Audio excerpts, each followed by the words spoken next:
Hi, Kev here, Tabletop Upgrades, and this is the follow-up video to the relaunch of the channel, and it's what on earth happened to my 6mm miniatures game, Decline. Now, this was a work in progress that was a solitaire adventure game that uses 6mm miniatures, and it gained a lot of interest. I've got over 300 people on the mailing list for that game, and I was making some real progress, and I got as far as making a production prototype. Now, for those of you who aren't familiar with the game at all, basically the idea is it's in a world, it's inspired by the Isaac Asimov Foundation series, along with loads of dystopian fiction where basically a well-developed society is starting to fall to ruin, into decline. And the adventurers in the game are working through the world, experiencing different aspects of this decline and trying to solve various quests. So I guess it's inspired to some degree by the fact I read the newspaper and everything seems to be going to hell in a handcart. But it was a nice creative project, and it was really my first game that I've ever developed. And I was really happy with how it's going, but it ground to a halt about a year ago on various fronts, and that's what I want to address in this video. What happened to it? So to answer that question, I've got to look at the game as it is in its current state. So I'm going to switch to the overhead camera. And this is the production prototype. Got the box art done. The once great empire of Valand is in decline. Some blame corruption and expansionism, others ancient prophecies and unknown evils. As the empire fragments and feudalism takes hold, Valand needs a new hope, someone to rise and find the root of this decline. And I had these map cards, I think 44 in total, and when assembled they made sort of a fantasy wildlands map. And it was great in theory. A 3x3 grid assembled out of 44 cards can give literally millions of different map types, and I'll put up some of those different tiles that you can see from the computer images. But the reality is that if I wanted to run a river, there's only 6 river tiles, and I might have to run that into a rock or a mine. So it's not a million different maps. It's actually probably about 3 or 4 workable maps, plus to which having a 3x3 grid along with very, very tiny miniatures. This is 10mm, I think, but I'd started to settle on using 6mm miniatures. It was really fiddly. Add into that mix that I was using polyhedral dice, so there was dice rolling, movable tiles, 6mm miniatures. It was like a dexterity test. So that is something that really frustrated me to the point of abandoning, or at least getting stuck with it. Now onto some of the cards. Where we left it is we had quests, and we had this coordinate system, so the setup was quite complicated. So it gave a card reference and then an order how to set it up. So already you've done quite a lot of mental work just to get the game to a playable state. Then we've got the setup instructions and a bit of lore on it. Now there's some things that I do like about this. I was really insistent on having quests which aren't just kill the things. It's puzzles and adventures and challenges that aren't just kill the monsters.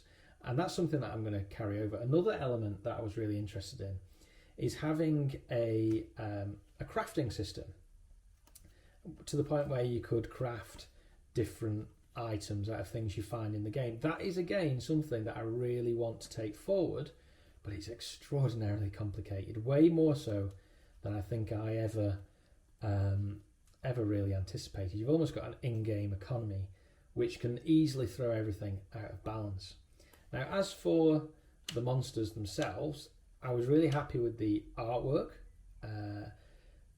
Typical kind of fantasy game elements, you know, strength, dexterity, movement and a toughness.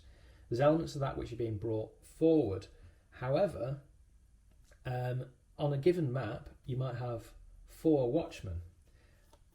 There's only 1 card, so I needed to have some kind of way of tracking the health and things. So I ended up having quite a complicated die system, so for the 4 elements of the instance of watchman. Again, really difficult. So another layer of intricacy which took away from the overall game experience. But as you can see, I went a long way down the artwork route and it was starting to look pretty good. What it was, however, was lacking quite a bit of content, particularly in the story writing. Now, I wrote about 3 quests, which I was really happy with, actually. I'm not a creative writer to any extent. But I soon ran into a block, particularly when coupled with the restriction of this map tile system. So I've come up with a solution to that in the World Builders Toolkit, which I will come on to in a second. So to address the challenge of the limited maps brought about by the cards, around this time I started to play Gloomhaven Jaws of the Lion, which in my opinion isn't very good. But a lot of people would disagree with me, but it feels to me like doing your accounts. It is so fiddly. Lots of things to track in a really unintuitive way. The app helps big time, and I wish I'd started with the app. But what it does do very well is A, it's got the best tutorial I've ever seen in any game ever. And the second thing is that it has this this scenario book, which we'll have a look at now. And they have addressed the problem that I was having in a really neat fashion. They've got these scenario books. I'd be producing it as a PDF, and we've got the map, and the maps are varied. You know, we've got dungeon, we've got wildlands, we've got a ship here, we've got sewer systems, a load of tunnels, we've got the inside of a church, a marketplace, all from one thin and portable book. And one of the selling points of this is you could take it anywhere, pay it on a pub table or something. The reality is that couldn't happen. It's too fiddly. You'd knock bits off the table. But this, however, is much better. So next on is the challenge of creating entire maps. Now, I've learned about a piece of software called Incarnate, and I'll show you one of my most recent map efforts here. It's a work in progress, but it's something that I can do quickly. The quality is unbelievable, and it has a commercial license, so I can use it in these games. So that's the question addressed of how I'm going to manage with the maps, because the other brilliant thing about it is that you can have the lore on the same page along with information about the different kinds of monsters that you've got, treasure and so on, and different special rules for each level. So that problem of having to have multiple instances of a card to track conditions has gone away by just having all the info on the page. It's a really neat system, and I'm really impressed with it. It's fantastic. So on to developing the story, one of my big weak points. Coming up with a coherent storyline set in this fantastical world where the theme is decline was something that I was really struggling with. All the locations were very similar. So I've ended up creating a product effectively, but it was a tool for me to help me design decline. But it's turned into a product which I aim to kickstart this year. It's called the World Builders Toolkit, and what it is it's a way of combining different elements to create fantasy locations. So here we have, I'm going to do this live, we've got Dark Junction. It's a woodland glade, famous for its inhabitants' refusal of technology. When you arrive there, you notice chanting. The society is largely united, but you notice that the people have no shoes. There seems to be a lot of poverty, or at least something else going on. The people in this town fear giant worms. And in this woodland glade, with giant worms coming out, the architecture generally has thatched roofs, stucco walls, but some buildings seem to have steam-powered actuators. The people, in addition to fearing the giant worms, are always subjected to electrical storms. So you can see how this simple deck of cards can lead to building fantastical locations with crazy things that you would just never, well, I would never think of. So this is a tool that I've been using to develop some quest lines, and on each card we have an item, a building, an event, and these provide as prompts along with different weather conditions, directions from which things happen or times, and also storytelling prompts. So this is a tool which, like I said, I'm going to release as a product in tabletop upgrades. I think I'll kickstart it first to pay for the printing costs, but it's something that I've been using to develop storylines for Decline, and that's been fantastically useful. So on to the final aspect that has changed, the dice system. It was great. I love the action point mechanic, and you can see my previous videos about that. But in my opinion, what any good game has is lots of options, but not enough resources for you to be able to do those options. So the way I effectively engineered that scarcity was to have an action point. You'd only have 5 action points in any given activation, and you could spend them to modify the dice or complete other actions. The dice are fiddly, involve a lot of mental arithmetic, so that's something that I've ended up abandoning, and I've been playing a lot of Malifaux, which is, in my opinion, the best tabletop miniatures game ever conceived. And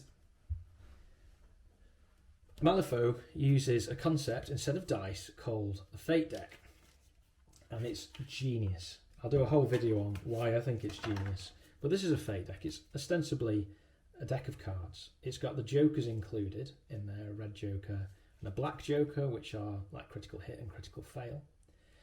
It's replaced the suits with different symbols, so we have masks, tomes, rams,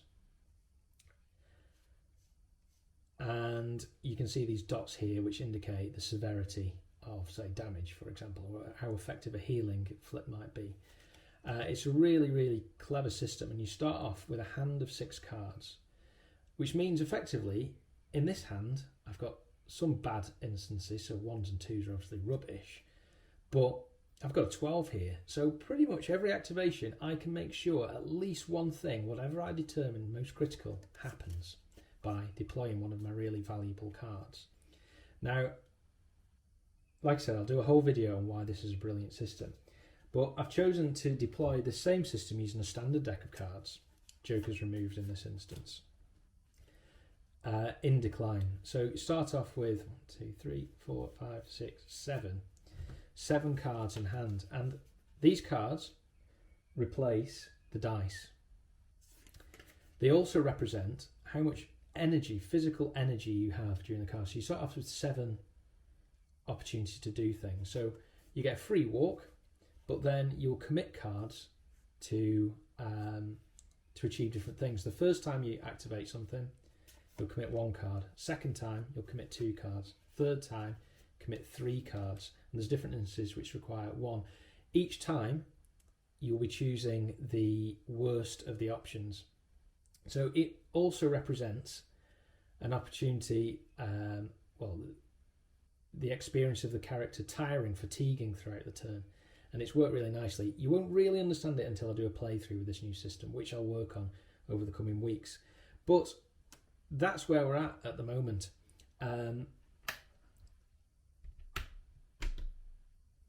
So a lot of big changes have been happening. My New Year's resolution this year is to do a video a week on the channel. Some of them will be from my now full-time business, Tabletop Upgrades.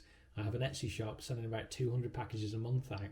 So some will be about the products that I'm releasing. Others will be about my favourite tabletop miniatures games, Malifaux. Still a big fan of solo games, but I'll also be producing content about this. So if you like this and you want to hear more about Decline, please do drop me a comment just to let me know that you've seen it, and all the encouragement I can get is a big help, big boost, because it's a massive project undertaking this. And if you haven't already, it's the first time you've watched, then please subscribe to the newsletter, which I've put as a link in the description.